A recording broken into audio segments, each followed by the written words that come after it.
dashur miq, ja pra ku takojmë sërish nga studio numër 1 të televizionit shqiptar me mua Krishtin Kujtime, si çdo ditë jemi bashkë edhe në emisionin e sotëm për rreth 2 orë në një kolor me tema apo jo Kristi, ha. Me tema si gjithmonë me diversitet.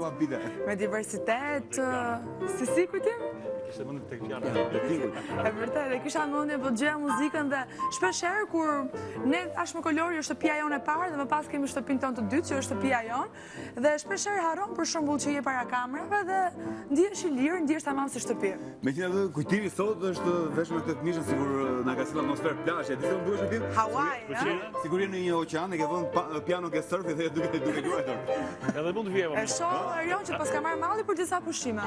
Jo, nuk është vetëm pushime, po jo, më bëri përshtypje këmisha Kujtimit me këto lule, domethënë stil hawaian. Shkon, ha? Faleminderit.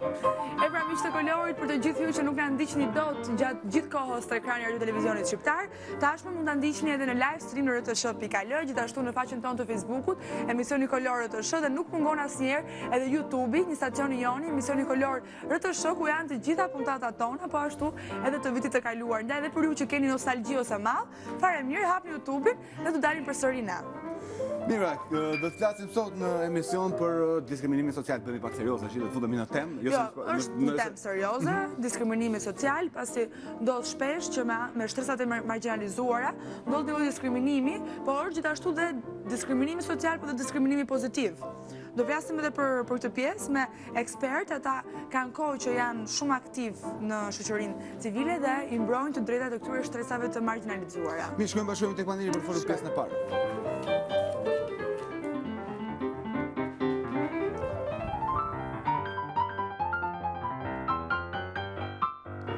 Mirë se erdhët, nësi që jeni në studio, se Vim Arbana, mirë se erdhe. Unë të kujtoj që kur isha fëmijë, që gjithmonë ke qenë shumë aktive, jo vetëm me të drejtat e grave, por për të gjitha të drejtat e njerëzit, edhe vazhdon ngelesh edhe sot e kësaj dite. Mirë se erdhe. Emiliano Aliu, mirë se erdhe, aktivist i të drejtave të romëve. Dorina Laçi, mirë se erdhe. Mirë se u gjeta. Ju punoni te Headhunters, drejtoresh marketingu dhe tashmë njihet që Headhunters ka qenë le ta themi një port shumë e suksesshme për të punësuar le ta themi njerëz nga të gjitha shtresat. Diversitet dhe jo vetëm. Claudio Pulaha, mirë se erdhe, aktivist i të drejtave të njerëzit dhe gjithashtu përfaqësues i CRSA-s, menaxher programi. Evis Nasto, kënaqësi që të kemi këtu në studio, gazetare. Përshëndetje. Era parë që në Kolor apo jo? Në Kolor është era parë, më është kënaqësi që jam me ju sot, për më tepër për një temë shumë sensitive, qoftë edhe për nga aktualiteti. Kënaqësi dhe për ne. Faleminderit. Mirë, para se të fillojmë bisedën, ndjekim material të përgatitur nga gazetarët tanë dhe kthehemi sërish në studio.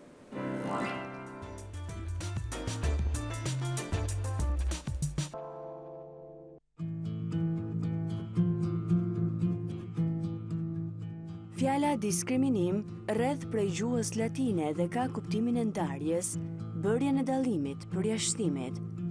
Diskriminimi social nënkupton në rastet kur njerëzve nuk u jepet çka u takon dhe atë çka duke u bazuar në tipare specifike si prejardhja nacionale dhe etnike, ngjyra e lëkurës, bindjet politike dhe fetare, gjuha, orientimi seksual, gjinia, mosha ose paaftësia fizike dhe psikike. Baza e çdo diskriminimi është konstruksioni i dallimit mes njerëzve dhe grupeve. Në shumicën e rasteve dallimi dhe vlerësimi zakonisht negativ bëhet nga një grup shumice i cili dikton rregullat, vlera dhe normat shoqërore. Për shembull, shtetasi i vendit, i bardh, burr, i shëndosh, i punësuar dhe produktiv. Me këto diskriminohen të gjithë ata që nuk u përgjigjen normave dominuese. Diskriminimi si fenomen paraqitet gati në të gjitha fushat e jetës shoqërore, duke filluar nga puna dhe ngritja profesionale, në shkollim, banim, në media, politik, kohën e lirë dhe veprimtaritë kulturore. Pra, edhe demokracitë e zhvilluara ballafaqohen me këtë fenomen të jetë negativ. Diskriminimi si dukuri negative nuk është gjithmonë diçka e qëllimshëm dhe sistematik. Një analizë e fushave ku paraqitet diskriminimi dhe kuptimi i mekanizmave të veprimit janë hapi parë drejt zhvillimit të instrumentave për zbutjen e pasojave negative dhe dëmeve për bashkëtesën paqësore drejt një shoqërie më të drejtë, e cila ofron shanse të barabarta për të gjithë, pa marrë parasysh prejardhjen, gjinin, racën, bindjet politike e fetare të tjerë. Diskriminimi në botën e punës paraqitet në të gjitha fushat e punësimit, duke filluar nga aplikimi për vend të punës e deri në pagë dhe përparim në karrierë. Mediat luajnë një rol të rëndësishëm në krijimin e bindjeve, mendimeve dhe imazheve të caktuara. Me bulevardizimin e mediave, tendencat e thjeshtëzimit dhe personifikimit është duke u rritur dhe ndikon në mënyrë të raportimit. Artikujt e botuar përmbajnë elemente akuzuese, tipizuese dhe plot paragjykime.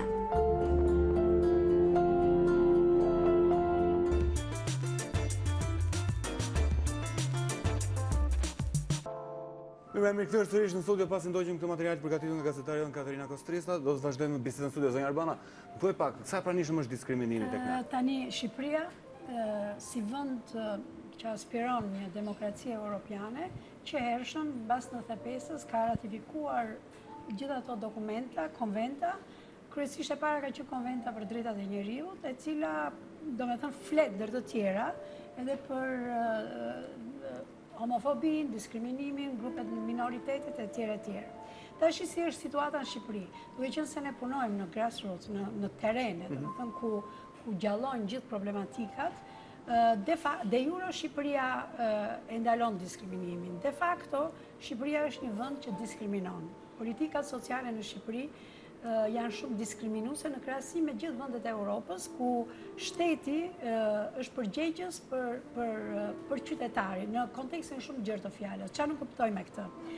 Kuptoj shtresat e varfra, të pashkolluara mirë, të pa punët, të pa strehët. Të gjithë këto janë objekt i një shteti që kujdeset për politikat sociale të njerëzve në nevojë.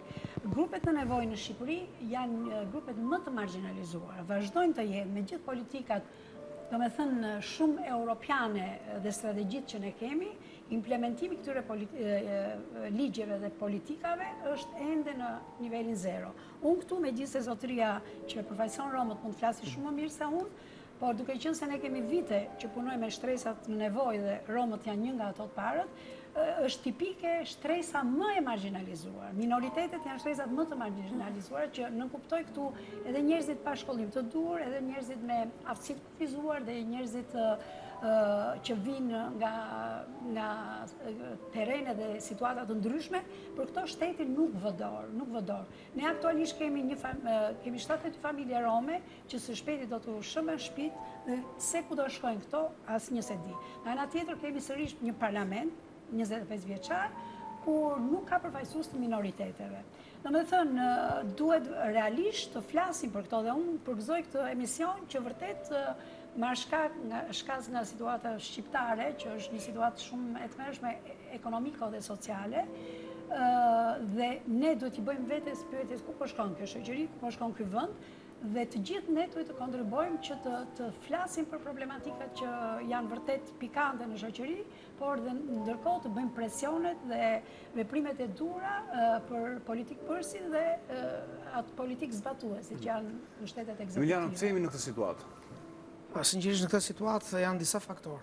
Faktorë që janë analizuar të paktën përderisa nga ana ligjore, siç tha dhe zonja Arbana, kemi ratifikuar konventin për pranë drejtave të njerëzit, kemi edhe një komisioner tani. Për mbrojtjen ka dalë ligji për mbrojtjen e diskriminimit dhe komisioneri i cili kohët e fundit më vjen keq që nuk po i dëgjohet më zëri. Kemi edhe një institucion të pavarur që është avokati i popullit, i cili po bën dhe ka bërë goxha. Kush është komisioneri? Ka emër? Komisioneri, po. Si ka emër? Është zonjë, në fakt. Zonjë, gjithsesi, po thuaj që nuk po i dëgjohet zëri, nuk duhet përmend emra se kush është, po institucioni ai është ka një shtresë marginalizuar apo jo? Kush? Komisioneri që na përfaqëson. Komisioneri përfaqëson që të gjithë, nuk përfaqëson vetëm një shtret. Ligji për antidiskriminimit, të gjithë ato që përmendi dhe emisioni dhe titra që vendoset janë të gjitha të detajuara. Biles, neni i parë i ligjit për antidiskriminimin thot konkretisht i jep një parafrim të gjithëve kush janë ato shtresa që mund të diskriminalizohen. Por ama nuk është vetëm aq, sepse është më i gjerë termi diskriminimit. Por duhet i them se jemi në këtë situatë. Unë po flas në kuadër të Romës, jemi në situatë pasi kemi kaluar nga një precedencë historik që ka qenë domethënë koha e komunizmit, kemi ardhur në një kohë demokracie që ka qenë zhvilluar shumë mirë, ka pasur shumë evente dhe gjitha të tjera dhe kemi arritur. Diskriminohej shumë. Jo, absolutisht. Po të pyesësh komunitetin rom, thotë kemi qenë më mirë në atë kohë se sa në këtë kohë. Jemi në një situatë si shtatë zonja, po i shemben shtëpit janë shembur, por të shemben akoma më shumë. Bregu i Lumit totalisht. I kanë nxjerrë, i kanë dhënë thjesht një qira, mund të themi që subvencion qiraje për 2 vjet. Po kur të shkojmë pas 2 vjetit nuk i dihet. Janë përzënë në mes të shiut dhe ditë diele ku nuk ka pas ndonjë nga aktivistët në krye të detyrës që t'i ndalonin. Edhe këto janë politike qoftë nga lokalitetit, domethënë nga bashkia, në këtë rast bashkia e Tiranës, qoftë edhe nga ana qeveritare. Mu vjen keq se kemi pasur një iniciator kur ky pushtet, kjo qeveri aktuale ka ardhur, ka qenë iniciator i cili ka dalë në qendë domethënë ke ballë për ballë me pallatin me Shigjeta, i ka mbështetur dhe tha në momentin që ne do marrim edhe bashkinë, do ju ndihmojmë akoma më shumë. Në fakt ai ndihmoi shumë. Duke qenë se po flasim për këtë gjendje, a mund ta dim edhe të pasqyrojmë edhe teleshikuesës cila është gjendja, le ta themi, e kësaj shtresë? Është katastrofike. Si është puna me shtëpitë? Kristi, është katastrofike. Jo vetëm me Çfarë ka ndodhur? Pra kanë patur shtëpi. Atëherë, po të pyesësh çdo komunitet. Ta njohim problemin. Çdo antar i komunitetit rom është pro infrastrukturës, është pro ndryshimit pozitiv. Se për të zgjidhur një problem duhet ta njohim atë më mirë. Normalisht, është pro gjithçkaje, por ajo që kërkuan një strehim alternativ përpara se të gjenden me qiell përmbi tokë. Edhe janë bërë, në fakt mu vjen keq sepse edhe kjo zgjidhje që është dhënë në këtë zgjidhje ne kemi nga bajmen 5 vjet me Respublikën, ne kemi diskutuar me Ministrinë e Zhvillimit Urbanistikës, që preke për Selitën, edhe i njëjta zgjidhje që ka qenë para 5 vjetësh me qeverinë atëhershme, e njëjta zgjidhje është dhënë prapë. Pra ndodhi që, le ta themi, romët që jetonin i është prishur shtëpia apo jo? Shiko, po nuk është problemi vetëm, sepse është një pas ka problem ndodhur tani aktuale, po flasim për qendrën e Selitës, sepse me ato shtëpi që kanë qenë përpara pallatit me Shigjeta, po ke zona e Selitës ballë për ballë, ato janë sistemuar në qendrën tranzitore për qendër. Për infrastrukturën. Nga që do kalojë në Unazë e Tiranës, Unazë e Madhe e Tiranës, janë prishur. Prandaj thash nuk janë kundër. Çfarë do ndodhi tani me këtë familje? Janë ndodhur, i kanë dhënë thjesht subvencion qiraje, të gjejnë shtëpia, sistemohen të paguajnë qirat edhe i paguon bashkia, por vetëm për 2 vjet. Paguar nga bashkia për 2 vjet. Bashkia, po, për 2 vjet, kjo është zgjidhje. Ndërkohë që ne kemi nuk është zgjidhje. Ku gjehet një punë, nuk është çështja vetëm e shtëpisë, është një çështje zinxhiri. Ato do dilja, sepse gjithë këto familjet, mos harrojmë tani se duhet të prek edhe një tjetër diskriminim i tërthort, i drejt për drejt, pasi gjithë këto familje shumica siguron bukën e gojës në përmjet mbetjes, domethënë mbetjeve të riciklueshme. Ne kemi diskutuar po me avokatin e popullit, kam qenë atë kohë, i kemi gjetur një zgjidhje, i kemi kthyer mjetet motorike, e din dhe ata vetë që nuk janë siguruar, janë keq, edhe kush e do një njeri të punojnë ato kushte me këto temperaturat aktuale. Por nuk i ka gjetë sistemim alternativ punësimi. Të mbaroj pak të pjesën gjatë dhe do... Po flas nga ana e ligjit, kjo është. Ai kanë nxjerrë tani një ligj i cili është totalisht, unë nuk e di kush do ta çojë në gjykatën kushtetuese apo në një instancë më të lartë, por është totalisht diskriminues dhe i drejt për drejt që për komunitetin rom, se nuk mundesh t'i heqësh ti dikujt një punësim i cili nuk është vjedhje, nuk është mashtrim, nuk është asgjë, është një punë, një zgjidhje e vet punësimi për të siguruar bukën e gojës fëmijëve. Pra ju është hequr kjo alternativë? Ka vendosur ligjin, janë pronë që në momentin që ti derdh plerat në kosh, janë pronë e bashkisë dhe çdo njeri që prek këto plera është hajdut, edhe i kërkon domethënë prokurorisë të marrë masa duke i dënuar me burgime e gjëra tjera. Kupton ku jemi? Po ndërkohë ju gjetur një punë tjetër? Ja, kjo është. Ai ka fluar disave, ka dhënë një shifër që mua më duket paksa qesharake në Landfidhin e Shkozës, Landfidhin që është në dalë e Tiranës, edhe janë punësuar në Sharr, 150 nga komuniteti rom. Unë i pash edhe situatën aktuale, nuk është ajo që transmetohet në për televizione me ato veshje gjëna, është katastrofike akoma më keq, por edhe rroga dhe si thuash, ajo pagesa që i bëhet atyre është shumë minimale. Okej, këto janë kushtet, por mos harrojmë që ai kryefamiliar që do shkojë të punojë atje dhe nuk bëhet fjalë vetëm për 150, por janë më shumë se kaq, me atë pagesë nuk mund ta sigurojë dot. Ndërkohë që me këtë vetë punësimin i siguronte mirë dhe po të dalim në anën matematikore i bie që më shumë fitonte duke mbledhur mbledhjet e riciklueshme se sa duke punësuar. Kështu që diskriminimi për romët është pafundësisht edhe mund të flasim sot edhe nuk mbarojmë asnjëherë. Ne prekëm si megjithëse është një stres, edhe situatën pothuajse e njohin të gjithë pavarësisht se bën sikurse nuk e kuptojnë të pjesë. Çdo ditë. Ndërkohë për të kaluar pak tek pjesa e pjesës tjetër të diskriminimit, duke qenë pak te media.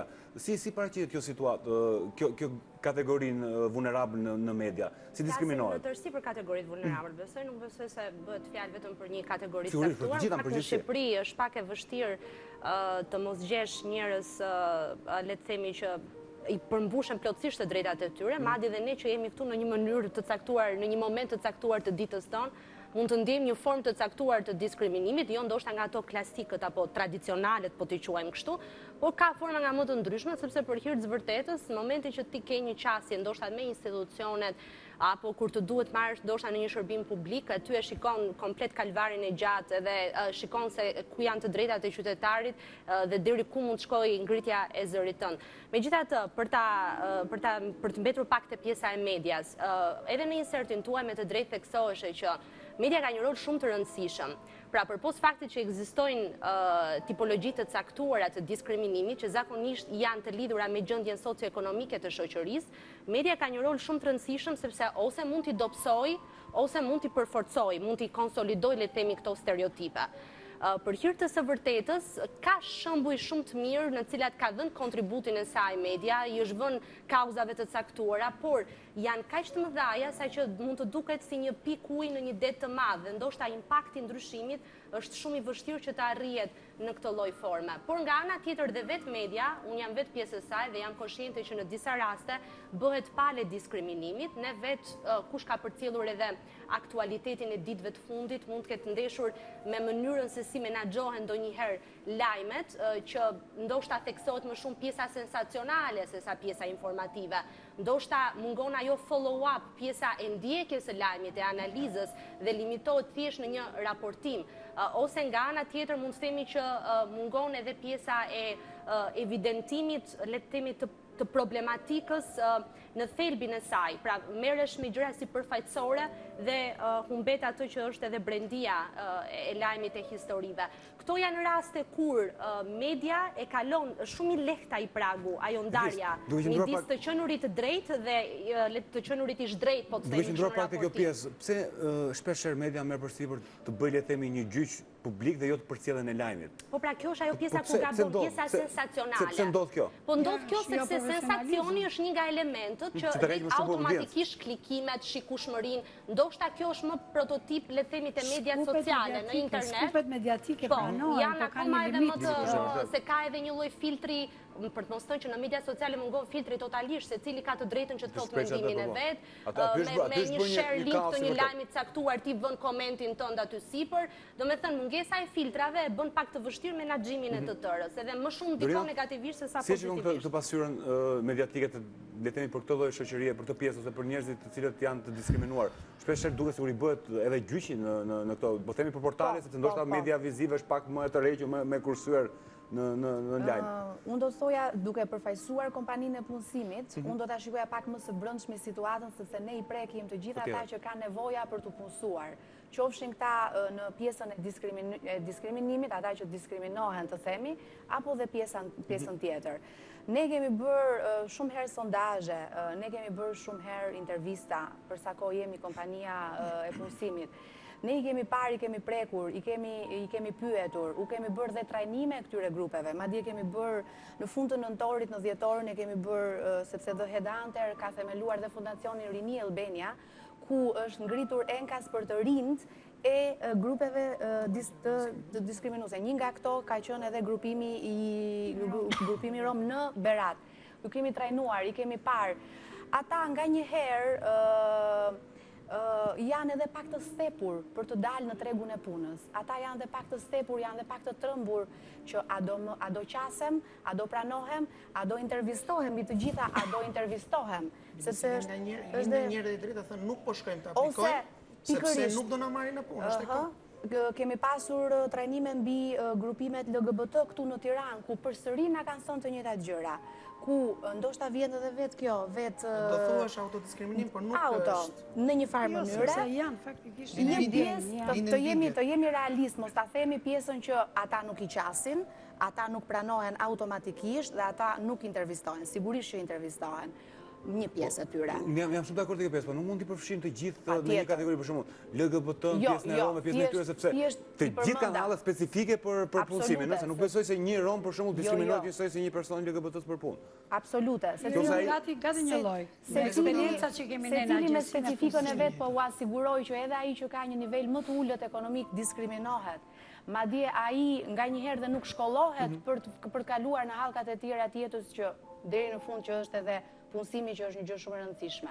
Madje ne kemi bërë së fundmi, më fali dashur, se kisha përshtuar diçka që çfarë, megjithatë s'ka problem. Kemi bërë së fundmi dhe kemi pyetur si kompani, The Headhunter për herë të parë ka pyetur 71 kompani, së fundmi ne tani në maj bëm dhe organizuam për herë të parë indeksin e punësimit, ku një pjesë e madhe e kompanive ndërkombëtare dhe kombëtare nuk kishin burime njerëzore, po nuk kishin enkas mbi diskriminimin. E kishin, të themi, jo mbi një grupim të caktuar.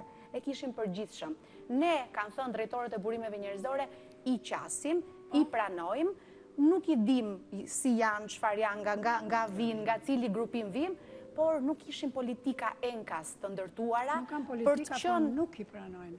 Faktikisht, për të qenë. 3 grupe, më falë se po ndërruj, 3 grupe besimtarët që janë vajzat me shami, romet dhe grupet LGTB që janë të dukshëm, të prekshëm. Ne kemi një agjensi punësimi që kooperojmë në network. Është për shtresa shumë të ulta, është shtresat pa shkolluar me arsim të lartë, por që kërkojnë punë dhe nuk gjenë punë. Dhe kjo është një nga shqetësimet tona që nuk e di si mund të interferojnë me kompanit tjera, ndoshta ju që jepni trajnime. Mund kemi dhe bashkëpunime. Sepse nuk është një grup që u vjet një mur i madh që në fillim. Si nuk pranoni që në intervista për çfarë? Jo, nuk pranojnë, që në rekomandim. Herët që kur kemi bërë trajnimin e grupit e grupeve, një nga grupeve, nuk ka rëndësi se cilit, na është thënë që vetëm se pronari apo personi që do ta intervistonte dëgjoi zërin e tij të holl, nuk u mor fare në konsiderat për t'u intervistuar. Është e vërtet, ma kanë biznese private, po biznese private. Ndërsa në një bank, në 2 banka të rëndësishme në Tiranë, drejtori i burimeve njerëzore, ne kemi rekomanduar disa vajza, nga cilat 3 ishin me universitet, me rekorde shumë mira, po ishin me shami. Të veshura. Ta unë nuk i marë sepse më prish performancën. Dhe aji edhe mund të ketë një të drejtë. Dhe aji mund të ketë të drejtë, por... Kjo nuk mund të jetë diskriminim besoj, sepse në qofë se ti... Jo, është diskriminim. Absolutisht është diskriminim. Po në qofë se ki një uniform në punë, nuk mund të në tërsi është uniform. Qofë se ti ki një uniform punës... Jo, ajo uniformën e ka, po shamin do të mbante ajo, me uniformën. Ti afiret për punësim, duhet vendosësh dhe kriteret, dhe kriteret i bën publik. Që në fillim, dhe vendosin fillim.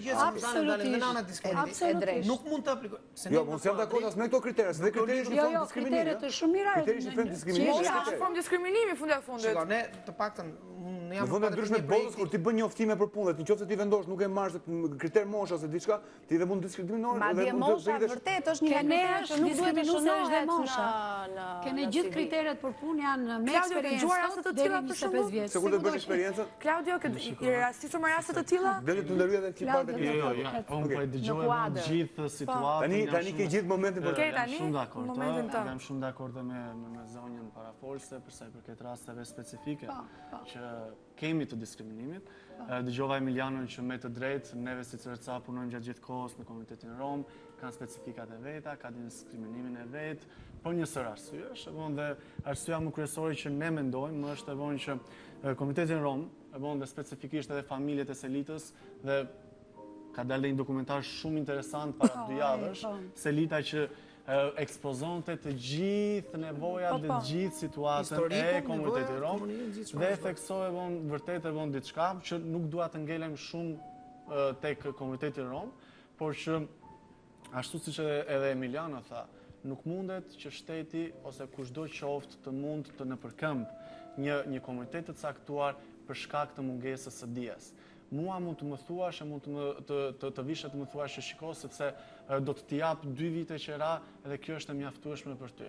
Nuk mundet që ti të shkosh një familje ashtu si që janë mbajtur të komunitetit rom dhe ti thuash shiko, pas 2 vitesh ti do dalësh në qell të hapur. Dhe pastaj ishin disa rregulla lojra që vërtet ishin si nga institucionet e pushtetit lokale ashtu edhe nga institucionet e pushtetit qendror, jo në qoftë se ke legalizuar para vitit 92 do marrësh banesë sociale, jo në qoftë se e ke bërë mbi 92-shin do marrësh 2 vite qira. Janë gjëra që vërtet edhe njerëzit të cilët janë të mirë arsimuar nuk i kupton, jo më që t'ia shpjegosh një komuniteti të caktuar i cili për hir të së vërtetës mund të ketë problematikat e veta. Për sa i përket medias, dhe realisht do doja të ndalesha vërtet shumë, unë e dëgjova me vëmendje. Zonjën më pëlqeu, edhe ajo fija që shpjegoi, por do doja që më tepër të menja median vizive se sa portalet, sepse portalet edhe i kontrollon dikush, edhe nuk i kontrollon dikush. Nuk i kontrollon askush. Aty bëhet rrëmuj me marrë ke portalet. Ta mbaroj pak. Jam shumë dakord për portalet, po kur ti ke media, kur ti ke emisionet informative të lajmeve, kur të thot Enda Caku, kur të thot Invalidi, kur të thot ky, kur thot, atëherë ç'më intereson mua për portalet, edhe unë, jo absolutisht, jemi realist, pa dashur që të bëjmë oponencë, media ka vërtet Enda Caku mund ta dëgjosh është në një dokumentar për të dhënë një lloj. Nuk dua të shpreh se se kanë dhe me foto sepse ne shoqërisë kemi edhe këto. Po më po edhe në televizione mjaft të njohura, i kemi edhe i publikojnë. Ideja është që në qoftë se ti do të bësh një emision lajmesh, në qoftë se ti do të bësh një emision televiziv, çfarë do lloj gjëje, rinor, whatever, atëherë ti shumë bukur është e mira që të kesh etikën e nevojshme dhe ne e kemi sugjeruar duke qenë se kanë dhe profesionin e punonjës social, çdo televizion do duhet që të paktën të ketë një profesionist të shërbimeve psikosociale, sepse e din më së miri etikën e të folurit dhe të komunikimit. Qoftë se unë si media i them e ndacak, atëherë mos prit që një fëmijë i klasës së 9 ti thot një fëmijë të komunitetit rom, shiko sepse ti shkon edhe mbledh këto gjëra. Jemi ne, madje edhe vetë ne si shoqëri civile, që shpeshherë gabojmë për sa i përket pjesës së diskriminimit, vim dhe flasim në emisione, edhe shumë e drejtë që të flasim, por nga ana tjetër, ashtu siç edhe parafolësit e thanë, duhet që vërtet të punohet mjaftueshëm në terren. Kemi diskriminime për sa i përket punësimit që janë të pashme, jo se je komitet LGBT. Se ne po i përmendim, po le ta themi disa raste më konkrete që ta bëjmë më të prekshme. Po ti shkon e bën po marr rastin e komitetit LGBT, duke qenë se neve në një rrjet rinor që mbështesim është edhe ambasada Pink. Dhe nëse se një person, vajza apo djali i komitetit LGBT shkon dhe e deklaron dhe e bën coming out, që shiko, un jam i këtij komiteti, e sigurt, sepse nuk do ta deklaroj dhe punoj jeti open mind, dhe si njeri, por kemi. Kjo nuk është pjesë e thorit,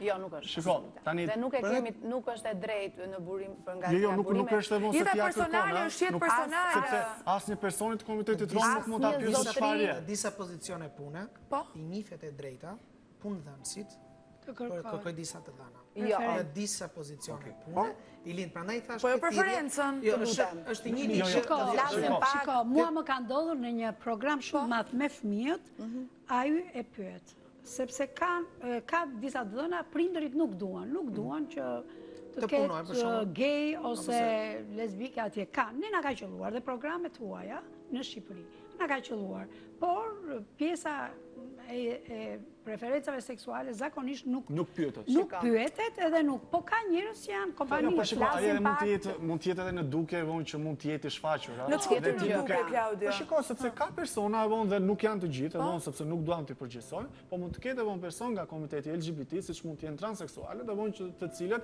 në duke bien në sy. Dhe ti shumë bukur në një farë mënyre e dallon që ky është nga komiteti LGBT dhe në mënyrë kategorike asnjë institucion nuk e punëson. Pavarësisht se mund të jetë sidomos transvestitët e ka edukimin e duhur për të patur një punë. Angela, ka plot sepse nuk duam që të ndalemi vetëm në ky punë. Të flasim pak edhe për nga të njëjtin vend pune. Aplikojnë dy njerëz, janë të dy të kualifikuar dhe kur njëri nuk ka kritikat specifike, njëri nuk pranohet tjetër për shkak të bindjeve. Ky është diskriminimi. Ky është diskriminimi. Këtë dua të them. Po diskriminimi ti ke edhe me vajza. Njëra është më shumë të drejtë. Më e bukur në punë. Unë kërkoja një roje dhe më erdhi një transseksual. Nuk e mora. Them të drejtë. Pse mora unë vetë flasim pak le ta gjejmë zonjën se vime dhe unë vetë pata një rast, doja një roje për godinën e shoqatës dhe mu paraqit një transseksual. Nuk e mora. Kisha arsyet e mia pse se mora, se duke qenë një organizat grash, do isha shumë në shënjestër. Jo se unë s'kisha asnjë paragjykim, madje isha gati. Ta paragjykon të themi shoqëria. Shumë faleminderit për sinqeritetin. Kur e parashtrova në bord, ato fillon të qesh, fillon të më thanë, po çfarë ti do tash të bëhemi objekt sulmi sepse jemi një shoqëri e tillë. Jemi një shoqëri e një shoqërie. Jo, doja të thoja pak për pjesën e politikave të burimeve njerëzore, ku nuk mund të bëhen në intervistë pune, të pyetesh mbi fen, mbi pjesën e bindjes, mbi pjesën je apo nuk je. Kur je me shami është një barë tjetër, kur je veshur je veshur, por vetëm në Shqipëri, nuk mund të pyesësh drejtori i burimeve njerëzore. Nuk po themi këtë pjesë që pyet drejtori i burimeve njerëzore se çfarë komiteti je apo nga vjen apo nga cili fshat vjen. Dëgjova nga ju edhe ju përgjigja. Në duke, nëse ti duke shartë punë faktikisht komuniteti musliman, sidomos vajzat, sigurisht intervista është njësoj për të gjithë. Intervista bëhet Shami e kanë shumë problem. Kemi kontaktuar E kanë shumë problem. Kjo është një fakt. Është e vërtet. Po sikur se janë dhe të punësuara, të paktën unë kam shumë vite edhe dikur që nuk kam qenë në The Headhunter, kanë qenë për call centera, kanë qenë për shkolla, madje janë profesore, ne dim që në teologjik. Në shkolla teologjike. Jo vetëm në universitete. Në universitete private unë kam njohur disa madje edhe kam bërë. Okej, nuk janë me shumicë. Janë studente. Jo, janë profesore, pedagoge. Jo, kanë rekorde, jo kanë rekorde të shkëlqyera, kanë me mastera, kanë barjera që vetëm ka kompani të niveleve. Dhe di çfarë na bën përshtypje, që asnjë nga nxënësve nuk i bëte përshtypje vesha, po mënyra se si komunikonte me mediat. Domethënë mund të ishte impakt i parë kur ajo hynte ore para mësimit kur ajo hynte në mësim, pastaj nuk ishte më, ishte komplet vetëm dëgjohet çfarë ajo fliste. E drejt. Unë prandaj e fillova bisedën që ne nga njëre duhet ta fillojmë nga vetja gjithçka. Në momentin që edhe kur shkojmë të bëjmë një këshillim, kur shkojmë të bëjmë një intervistë, kur shkojmë të drejtohemi një kompanie, të paktën të dimë dhe nivelin tonë arsimor. Nuk do t'i drejtohemi të themi një godine të madhe, një kompanie të madhe ndërkombëtare, do t'i drejtohemi një kompanie të mesme ose të vogël që mua më punson. Dhe kur unë kam të themi nivel të lartë profesionalizmi, kam bërë këtë, dhe matem njësoj, mund të shkoj dhe të bëj. Dorina, a ka ligj që i rregullon këtë pjesën e diskriminimit? Për shembull, nëse unë ndjehemi diskriminuar në intervistë pune, kam të drejtën ta përtaj edhe në gjyq, pavarësisht te gjyqet tona? Thashë para, përmenda komisionin votë nga diskriminimi. Ka ligj më të marrë dëshmë. De jure dhe de facto situata është shumë e ndryshme. De jure ne kemi të gjitha. De facto nuk kemi asnjë rast që të jetë penalizuar për kam shumë raste që kam pasur në studio zonjën komisionere Irma Barakun, që është një grua zonjë në plot kuptimin e fjalës, dhe realisht kur flasim për institucionin e komisionerit, nuk besoj se ka diçka për të thënë, sepse tagret i ka, por se nuk ja vë veshin askush, është problemi e zbatimit dhe ndjekjes. Nuk është problemi institucionit komisionit apo vetë komisionerit në drejtimin e saj. Domethënë, mund të bësh çfarë do lloj gjëje, por nëse nuk ka rezonancë dhe impakt fjala jote, edhe kur ty ta kanë dhënë tagrin me ligj, sepse jetojmë në Shqipëri dhe për hir të vërtetës kur po ju dëgjoja të gjithëve, me gjithë respektin për gjithë komunitetet që ju përfaqësoni këtu, por në thelb duhet kuptojmë se ku i vendosim gjërat. Domethënë realiteti jonë është një realitet kaq i çuditshëm dhe prandaj nisa në fillim fare dhe thash shpeshherë dhe neve që jemi këtu mund ta ndodhë të diskriminojmë, është realitet kaq i çuditshëm. Ne kemi qenë dëshmitar të një lajmi shumë të bujshëm të dhunës ndaj një fëmie 3 vjeçar në një kopësht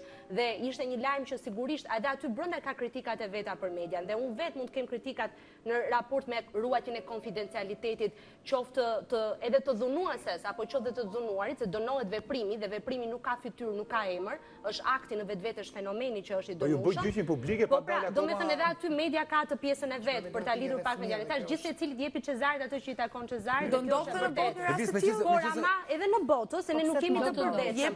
Problemi jonë këtu është pikërisht e zbatimi i ligjit dhe prandaj çdo gjë përfundon, domethënë fillon dhe përfundon me pjesën e pasjes institucioneve të shëndetshme që të japin drejtësi. Ska ligj dhe momenti që ti nuk zbaton ligjin dhe nuk vendoset drejtësia, atë përqendruar pak te kjo pjesa, megjithëse të preke këtë, përqendruar pak te ky diskriminimi i medias i bëhet ndaj personave të ndryshëm duke bërë atë gjyqin që unë e përmenda në fillim. Që i bëhet një gjyq duke sikur i bëhet në televizion pa pritur vendimet që i bëhen që jep gjykata. Ka pas raste kur njerëz kanë dalë pa faqe, më ndërkohë që ai është diskriminuar, po ai është bërë që çfarë pa faqe sikur ju lutem. Gjyqi në fjalë nuk është diskriminim, është gjykim. Diskriminim është kur unë dhe ju shkojmë diku, kemi trajtim jo të barabartë në kushte të barabarta. Çka do të thotë që në qoftë se jesh bërë gjyq, kujdo qoftë, është zonja, mund të jetë një zotëri tjetër të shënë, si ka nuk po flasim për rastin fjalë, atëherë, në qoftë se ka një reagim, ky është një gjyq publik zonja një fjalë ka. Por jo nuk është diskriminim, unë se quhet diskriminim sepse ai ka bërë një vepër. Ajo administratorja edhe ka diskriminuar. Tani po thoni diskriminim ndaj fëmijës apo ndaj zonjës? Jo ndaj fëmijës, po thuaj ndaj zonjës. E kanë ndaj personazh, zonja ka diskriminuar fëmijën. Po dakord, ka dhunuar fëmijën. Ka shkelur të tëra. Deri këtu jam dakord. Ndërsa media pastaj po themi po flasim për një realitet. Jemi tek pjesa nuk po e lëm këtë rast. Ka pas raste të tjera, qoftë të njerëzve të cilët mund të jenë kapur për pedofili dhe kur ka ardhur muhabeti kanë dalë që nuk kanë pasur punë me këtë gjë. Dhe ndërkohë në media ka dalë me emër me mbiemër, ka dalë e gjithë lista, mund të themi për një krim që ndoshta dikush nuk e ka kryer. Ky është lloj diskriminimi ndaj atij personi. Diskriminimi është edhe kur nxjerrin fotografitë e vajzave të kapura për ushtrim prostitucioni. Jo, janë të gjitha këto forma janë shkelje. Dhe ka pasur raste ku vajza kanë dalë pa faqe, no, kanë qenë rastësisht të gjëra me jo profesionalizmin e medias. Ti shkel të drejtën e konfidencialitetit. Konfidencialiteti është tjetër, po janë parime të shkeljes së etikës. Claudio, shkelje të etika. Është etika. Unë e thash shumë drejt, në momentin që ti shkon diku në institucion ku do qoftë dhe je i barabart me kushte kriteret gjitha më radhë. Qoftë se unë trajtojmë në mënyrë jo të barabartë, ke diskriminim në punë, ke diskriminim ekonomik, ke politik, ke social, të gjitha më radhë. E kupton Claudia? Claudia, dakor. Pastaj çështjet e etikës gjitha më radhë janë më ndryshe. Kjo që themi ne çfarë quhet? Ajo është gjykim. Për mendimin tim është gjykim. Jo gjykim, është para gjykim. Edhe futet prapë te konteksti diskutimit e tij. Domethënë kjo që ka media se mbase ka të drejtë që bën një shpjegim ligjor, sa doja ta thoja. Ligjërisht mbase Claudio ka të drejtë. Vetëm dipamën sociale është më gjërë se kaq. Nuk e ka dot ashtu. Media ka për detyrë vetëm të informojë. Ajo informoj, nuk duhet të komentojë media. Ngjyresat janë të tërë. Kemi kohë plot për të folur gjithë, kështu që shtrëmbëron faktet, është tjetër gjë ajo. Nuk ka lidhje me komenti. Komenti është emocional, është qëndrim emocional. Kur ti bën koment, i ke bërë qëndrim emocional, e ke ngjyrosur atë. Ka lidhje... Ta mbyll këtë diskutim. Në momentin më fal, në momentin që ti bën një lajm, në momentin që ti bën një lajm, unë them diçka të pavërtetë ndaj teje, unë kam shpifur. Por nuk e kam diskriminim sepse nuk kam arsye të diskriminoj. Unë kam paramenduar që ti ke bën një veprim jo të drejtë e bën ndaj një fëmie të rritur që të rastoj shumë po kur vjen pastaj me gjithë familjen ligjërisht kishte të drejtë shpjegimin, por bukuria portalet fillojnë pastaj edhe me familjen, me nga kishte prerardhjen gjyshi. Ne të gjykojmë atë që është vetëm një institucion mund ta gjykojë, po të bëjmë gjykim. Tani të gjykojmë diçka që nuk është në kompetencat tona, ç'është? Nuk është shkelje etikës, është paragjykim, është fenomeni... Nuk është, jo. Është e drejtë e gjithë secilit për Claudio. Zëna Bano, do më thosh pak për fëmijët të cilët dalin shpeshherë në media. Qoftë në lajme ndryshme, qoftë edhe shpeshherë ndoshta edhe... Kjo është pastaj totalisht një ignorancë mediatike, që vetë gazetarët... A që domosdoshme të jenë këta fëmijët për ta bërë të lajmin apo mund ta bësh edhe pa i gjë? Absolutisht. Dhe jo, ka saparime në botën mediatike. Që simulojnë as fytyrën. Jo, në botën mediatike ka ca rregulla që mbulohet. Ne kemi shumë gazetarë që na vinë, ne kemi një kod njerë që nuk lejojmë që çdo media të vijë dhe të marrin të intervistojë gratë e dhunuara. Thotë na tregoti tash si të rreth burri dhe ne absolutisht këtë. Dhe kur gruaja pranon vetë, ajo del ka me mbuluar që media. Ky është parimi dhe nuk duhet më fëmijë të dalin, nuk duhet njëherë për gjithmonë. Dhe kjo, për mendimin tim, ka të bëjë me profesionalizmin e mediave. Dhe media fatkeqësisht media dhe vazhdojnë. Shiko, ishte një lajm për pjesën e fëmijëve, gjitha media të shikosh diskriminim për mua. Do të kur është kronikë edhe rregullohet, por kur është lajm. Një televizor shumë i mirë, varet në çfarë konteksti kemi, shiko, më lejo ta them. Është një televizor që bën një program vërtet shumë të bukur, që ndihmon familje në gjendje të tmerrshme dhe jo transformon jetën të paktën për një kohë relativisht të gjatë.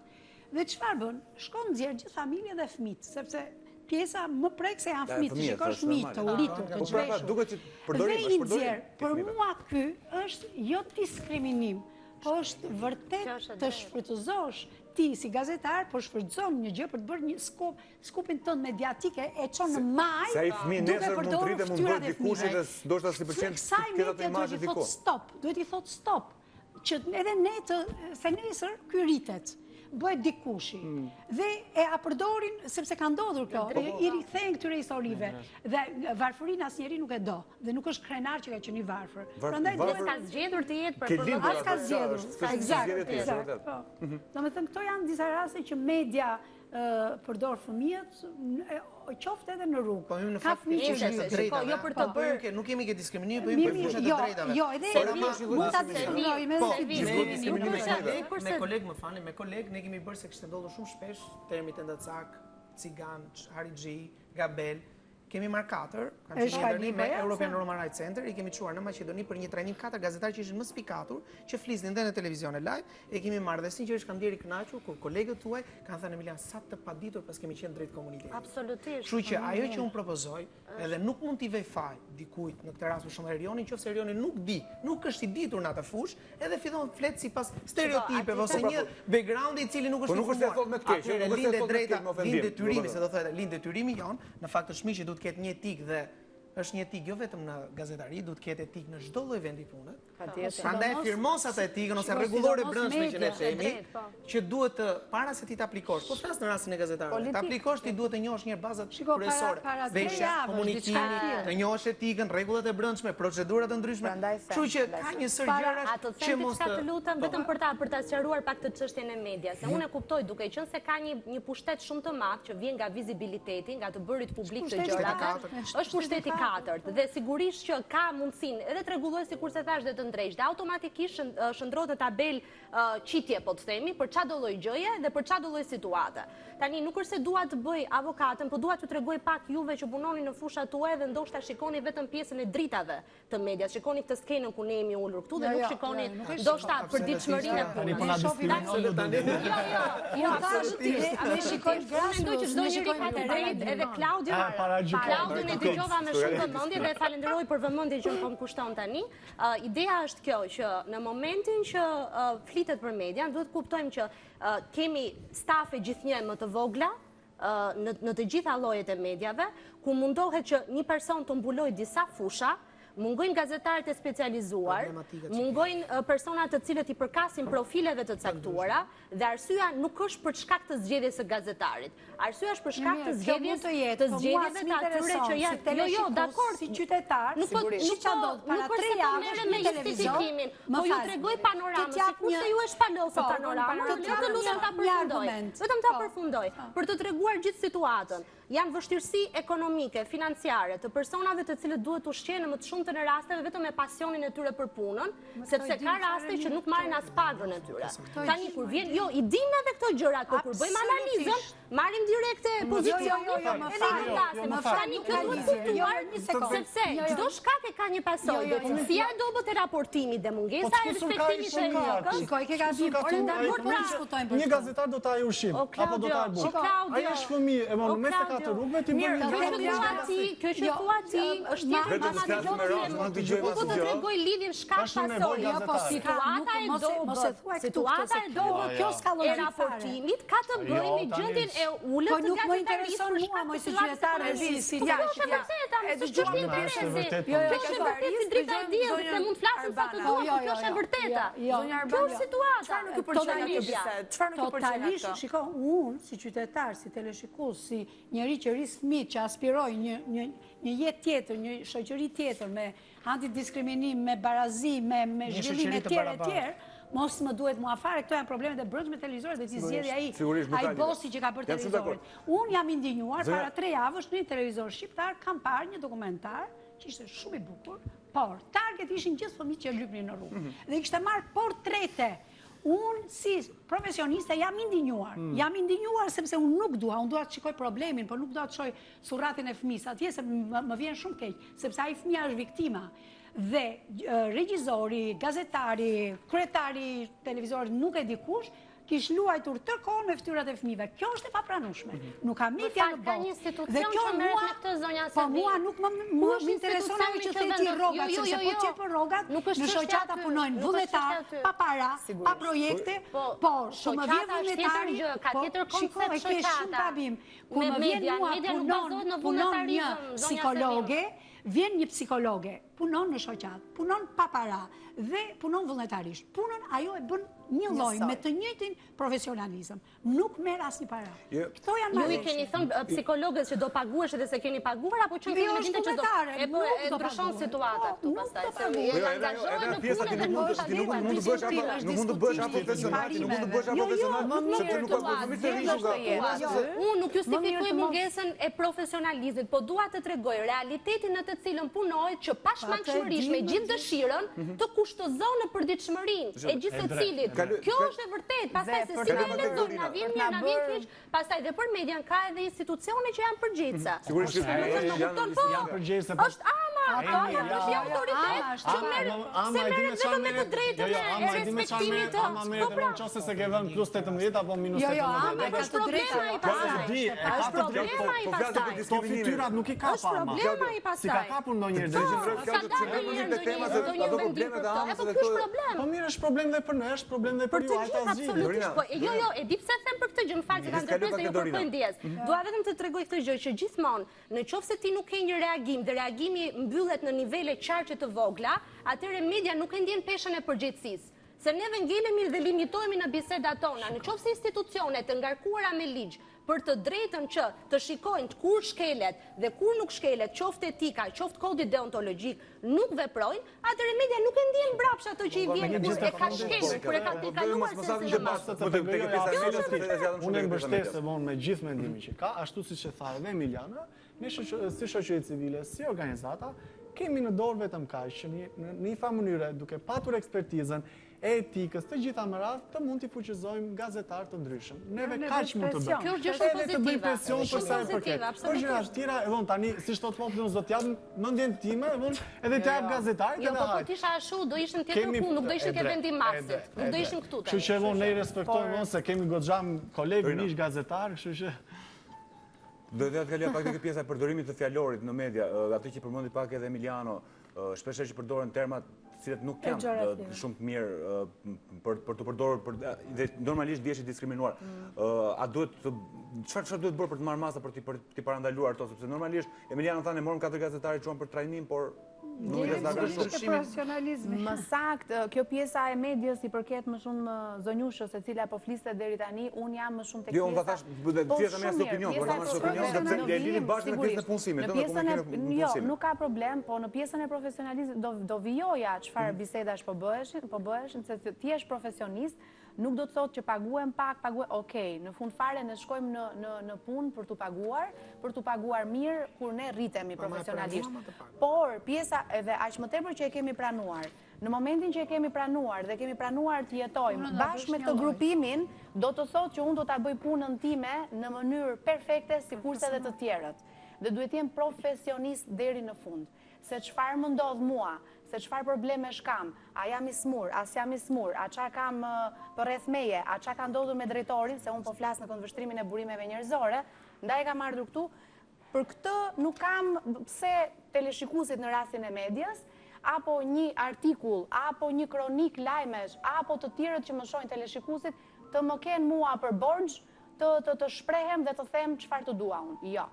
Këtë unë personalisht edhe besoj se të gjithë ne nuk e pranojmë, sepse nuk është se ua ka fajin askush të themi.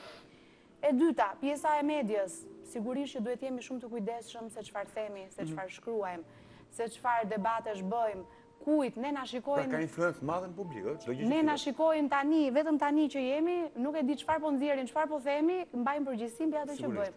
Përpara se të vim këtu, ne kemi lexuar 4 gjëra që të vim të themi 10 gjëra. Të jemi realist, se nuk mund dalim të paktën i përgjegjshmi. Pjesa tjetër që kanë dëshirë dalin edhe të thonë gjëra, ku di unë çfarë duan të thonë, janë të lirshëm se media është e lirë.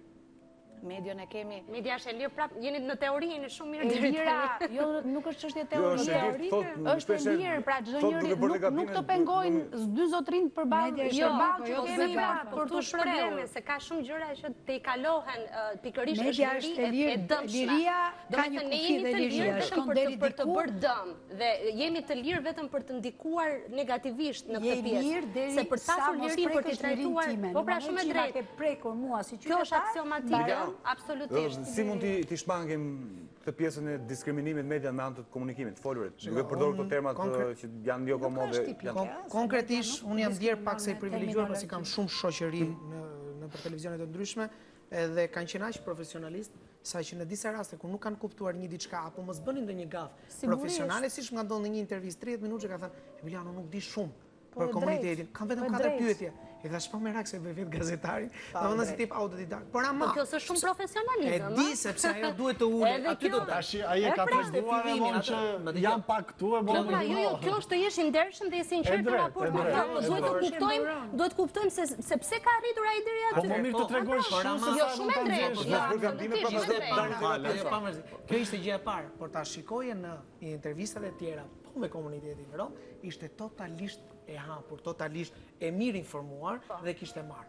Sepse normalisht ti ke të drejtë thuaj, përpara se të marrësh një intervistë, çdo njeri përgatitet, merr skenarin, lexon 2-3 gjëra, si gjithë në të tjerë. Nuk mund të shkojmë në auditor, se të pagun ne me pedagog jashtëm i gjuhës rome tani në Elbasan, nuk mund të shkoj dot para studentëve dhe t'i them, studentë përshëndetje, si jeni, si ja kaloni, mirë pas. Vetëm kaq ishte sot. Jo, duhet të lexojmë, edhe jo vetëm pak, por duhet i bëjmë ballë pyetjeve të ndryshme që mund na vinë nga auditori. Në këtë rast si mund ta eliminojmë? Unë fakti kemi shumë shoqëri civile, është Tërcaja, është Goxha e dëgjuar në këtë drejtim, kemi IDM-n, kemi IRC-n, kemi shoqëri rome sa të doni.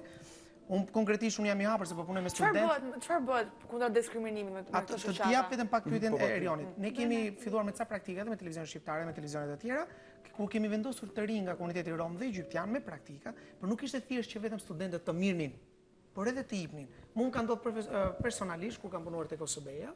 Edhe kur menduan që do vi një rom, do punoj në OSB, do dalë dhe ke diskriminimi Italit, ata ishin të tmerruar, se nuk e dini si mund të vinte, si do vinte i veshur, si do ishte kështu, si do punonte, sepse normalisht punosh OSB-ja ka një etik, mënyra të veshurit dhe gjëra komunikimi. Je njësoj si të tjerë, dhe kur na pan, nuk na than direkt, por na transmetuan avash derisa dolin atë konferencë. E njëjta gjë ndodhi edhe tek avokati i popullit, që shumë mirë mund t'i marrësh që të gjithë tani të pyesesh, janë totalisht se do dal prapë ke diskriminim, por do lidhen pak me diskriminim pozitiv. Duhet të ketë një për çdo fushë ekspert. Gazetari nuk mund të jetë ekspert në të gjithë, por mund të ketë. Jo, dhe vetë gazetari mund të profilizohet në një fushë. Do isha më e mirë e mundshme. Siç kemi gazetarinë investigative që vetëm 2-3 gazetarë njoh në televizionet e tjera që e bëjnë jo mirë, po e bëjnë profesionalisht. Se kanë mbaruar dhe studimet jo këtu, por kanë marrë praktika shumë të mirëfillta. Eri që më tha se si mund ta eliminojmë që të jap pyetje të përgjigjen është që ne po aktiviteti që ne bëjmë me këto studentë dhe i marrim i trajnojmë. Edhe ne studentin unë doja të dilja diku tjetër që aktivitetet janë shumë përcaktuara dhe bëhen gjithë organizatat, ne që kemi qendra komunitare bëjmë, ja është dita ndërkombëtare kundër homofobisë, kundër diskriminimit. Është që ju mund ta shfrytëzoni shumë, media tjerë mund ta shfrytëzojnë. Në kurrikulat e shkollës, diskriminimi është një çështje shumë, do me thënë, e ditës që bëhet që nga shkolla 9-vjeçare deri në gjimnaz, në universitete. Se di ma preket fjalorit tek ato. Jo, atë do dalë eri. Është për disa mungon, jo, në kurrikula mungon një i ri, në qoftë se një fëmijë në klasën e parë apo në kopësh, po flasim klasën e parë, fillore. Ka një të komuniteti, ndoshta ai vjen me stereotipe, ai fëmijë çka ka dëgjuar nga familja, por duke u rritur me atë njëjtë, se na ka ndodhur të gjithë dhe jam unë sot, edhe në kurrikulat nuk gjen. Kemi bërë goxha, kemi vite që po ndërmjetësojmë, negociojmë me Ministrinë e Arsimit për të pasur në kurrikula të paktën thjesht siç po mësojmë, ne po mësojmë gjëra të Kolumbisë, të një bote që nuk na përket fare dhe ndoshta vetëm do ta shohim nëpërmjet televizionit, ndërkohë që nuk po mësojmë diçka që po na prek ditë për ditë. Në shkolla është, në 9-vjeçare është, në edukatën qytetare bëjnë këto tema, dhe shkollat bëjnë aktivitete. Mendoj që ndoshta dhe socializimi duhet jetë një element i rëndësishëm, të ndikojnë që të rrinë më shumë së bashku, sepse më kujtohet këtu nga kjo pjesa e nxënësve, po të qëndruarit bashku se jo, një mikesha ime kishe fëmijën e vet në shkollë dhe aty kishte vetëm një njeri i cili ishte me ngjyrë, fëmijë domethënë, që ishte nga që ishte dhe i vetmi e pati shumë të vështirë të integrohesh se të gjithë i qëndronin, sepse jemi homogjene si shoqëri. Që drajon nga 94 deri në sot, nga 200 fëmijë ka 100 rom. Historikisht. Dhe nuk është fare një lloj diskriminimi, ndihen shumë mirë dy palët. Në Elbasan.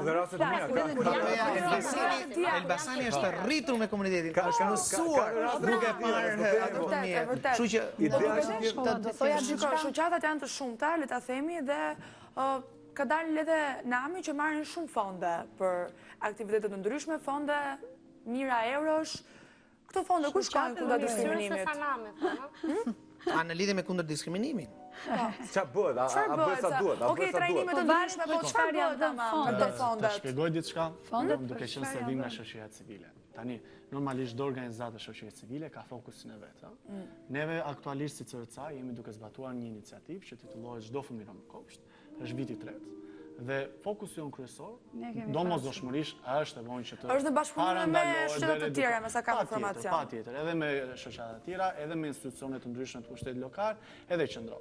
E theksoj, e vonjë që bëhet aq sa është mundësia, por brenda fokusit. Çka do thotë që në qoftë se sepse ndonjëherë mund diskutojnë shumë këto fonde të gjitha. Po, dhe fondet që u dhanë për LGBT-n së fundmi, që u bë shumë mediatike. Por duhet të dini gjë që organizatat, siç e theksova pak më para, janë të fokusuara. Ne kemi si qëllim dhe fokus kryesor të punës tonë të përditshme ta marrë fëmijën, ta identifikojë. Janë dhënë shumë para, apo marrin unë akoma në rrugë isha. E drejt, shiko, tani nuk është e vonë se mund ta bëjnë 0 fëmijë në rrugë, e vonë se çka ndalen më shpeshe. Është shumë e vështirë, e vonë që si fëmijët të Komitetit Rom, por jo vetëm, të mund të vonë ti heqim të gjithë nga rruga. Këtu po flas e vonë si një punonjës social që punojnë në një organizat gjatë gjithë kohës në Komitetin Rom dhe jo vetëm. Pastaj, për sa i përket pyetjes shumë e di, por nuk mund t'jap një përgjigje e vonë që Ministria sepse është një diçka që nuk mund të sepse bëhet e vonë më fal. Tani të kuptojmë drejt sepse vjen nga shoqëria civile, vjen nga me eksperiencë jam shumë dakord. Dua të them një gjë që edhe ju më mirë se kushdo tjetër e dini që çdo organizat ka fokusin e vet. Se sa shumë merren, se sa pak merren që mos kalojmë në këtë pjesë. Ju ka dalë nami që merren shumë, prandaj të pyeta edhe unë. Shumë. Atëherë Kristi më vjen keq. Ato që flasin nga më shumë nuk janë në brendësi të projektit. Unë kam fatin e mirë që sa ka dhënë BE-ja për shtetin shqiptar për Romët, për ministrinë. Këtu mungon, unë po them në lidhje, po do ta lidh vetëm për fëmijët dhe ta kuptoj pse nuk ka funksionuar. Me vërtet janë dhënë. Është ngritur një mekanizëm, në fillim unë kam qenë pjesë, ka qenë edhe Klaudi, nuk e di, ka qenë shumë të ri, që hajti të gjejmë të bëjmë si të marrim nisma dhe nisma që duheshin marr, politikat që duheshin marr, ishin të gabuara dhe sinqerisht unë kam qenë në kuadër të avokatit të popullit, ja bëra të dije komisionerit këtë rast, sepse nuk mundesh ti të vendosësh të bësh presion psikologjik fëmijës duke i thënë që po duhet i thuash babas ose nënës, nëse nxjerr rrugat ato do përfundojnë në burg, ty do të largohet. Ky është tema e gabuar. Unë e kam bërë dhe komisionerit e kam çuar. Si sa është ndjekur jo sepse unë kam lënë atë pozicion. Edhe ajo që duhet të them është që ne praktikat e mira i kemi. Ka praktikat mira dhe nuk është problem aq i lehtë. Duhen marrë dhe duhet filluar zgjidhja që në rrënjë. Po të jemi në rrënjë do fillojmë tek strehimi, punësimi, arsimimi. Gjitha duhet të bëjmë bashkë. Mos mbetemi vetëm te kuadri strategjive ndërgjegjësuese, se përfundojmë duke bërë fushata sensibilizuese në një ditë dhe pastaj se ç'a bëhet më mbrapa. Ja direkt për Romët janë dhënë shuma të konsiderueshme, të pabesueshme që me ato para situata e Romëve sot do të kishte super ndryshuar. Do ishim bërë disa fshatra, le të themi në thojza, ku do të jetonin gjithë Romët në mënyrën më të qytetëruar. Ku kanë shkuar fondet? Kjo është një pyetje që mund t'i bëhet atyre që i kanë marrë. Unë mund të them që ne bëm një iniciativë në Shkodër, do të ndërtonim një zonë, le të themi si tipat e këtyre fshatrave turistik, ka bërë motrat e Nën Terezët kanë bërë në Shkodër një model shumë të bukur dhe ne donim ta bënim për Romët. Shkonte një buxhet për 90 familje, nuk shkonte më shumë se 500.000 euro. Po një fshat i ngritur me gjitha shtëpia do të merreshin në Kroacit, këto do të integronin me Romët, do të punonin vetë për të ngritur shtëpitë, duke i dhënë përgjegjësinë e punës dhe të mbrojtjes së asaj që ai ka bërë vetë. Çfarë ishte pjesa pasaj diskriminimit që ne hasëm me pushtetin lokal? Hymë në negociata për tokë, hymë në negociata për tokë dhe na çuan në landfill të ndërtonim, do me thënë edhe njerëz të diskriminuar. Kjo është, pra, gjithë politika është varet nga shteti. Nëse shteti e ka prioritet që të ndryshojë situatën e minoriteteve, që janë Romët, të parët, ka dhe minoritetet tjera, edhe grave të dhunuara. Unë jam shumë e shqetësuar për situatën e grave të dhunuara që dalin nga histori të tmerrshme dhune ose janë vrarë dhe nuk kanë shtëpi, nuk kanë punë. Është një sistem i fort propagandë. Shteti bën një propagandë të jashtëzakonshme. Faleminderit. Dorina, për ta mbyllur do jemi fjali të shkurtër. Çfarë mund të bëhet për të mos pasur më diskriminim në punë, qoftë për moshën, qoftë për gjinin, nga vjen? Unë po do më dëgjosh 2-3 fjalit, lutem. Po jo gjatë, një minutë kokë. Po jo sekonda. Një minutë, sigurisht. 60 sekonda. Ajo që kemi bërë në The Headhunter në maj, pikërisht në ditën e homofobisë, në 17 maj ne lançuam për herë të parë indeksin e punësimit, që e thash dhe pak më përpara. Ky indeks do të shkojë më përtej. Indeksi ishte fiks për grupimin LGBT, ku vetëm 5 kompani fituan. Nga 71 kompani që ne kemi bërë pyetësor, ka qenë çdo gjë vullnetare vetëm nga kompania jonë The Headhunter, 5 prej të cilave kanë marrë trofen gold, silver dhe bronz, sepse kanë pasur vetëm këto të 5-ta, ishin ndërkombëtare dhe kombëtare, këto të 5-ta kanë pasur politika të burimet njerëzore për këtë grupim. Ne do të vazhdojmë mëtej, ne do të bëjmë dhe vitin që vjen, por përpara se të vi viti që vjen 17 maj, ne do të bëjmë menaxhimin e drejtorëve të burimeve njerëzore që të dinë se si të qasin këtë grupim. Për këtë grupim, të paktën për këtë grupim. Kurse Rini Albania që është pjesë, është fondacion i The Headhunter, që mbahet me fondet tona, merret me të gjitha grupimet. Po doja t'ju thoja që ne shkojmë më përtej, ne trajnojmë drejtorët, trajnojmë këta specialistat të burimeve njerëzore, që kur të vi ky lloj grupimi, të mund t'i qasi, të mund t'i pranoj, dhe të mos bëj pyetje nga ato që neve edhe ne njerëzit nuk i dim se si çfarë ndodh. Mirë është merret pak me pronarët, po do vi koha mas burimin njerëz. Okej, ne falenderoj. Po nëse do intervistojmë nga pronarët patjetër që po. Faleminderit që jeni në studio. Miq dashur, ja kalojmë një regjistër, jemi vetëm pas pak.